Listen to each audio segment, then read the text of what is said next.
Hi, I'm Jane from LearningMole, and I found this really cool activity using shadows on the internet.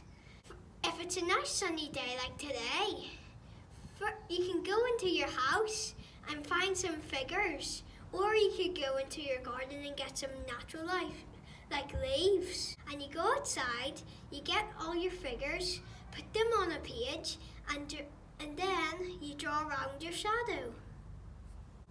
And this makes a really cool picture.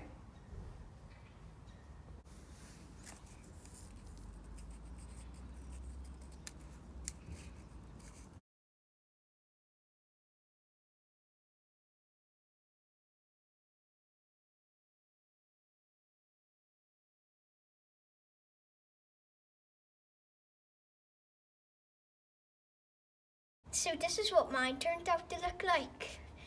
I would love to see yours. Please feel free to send it through. Do check out LearningMole for more fun activities coming soon.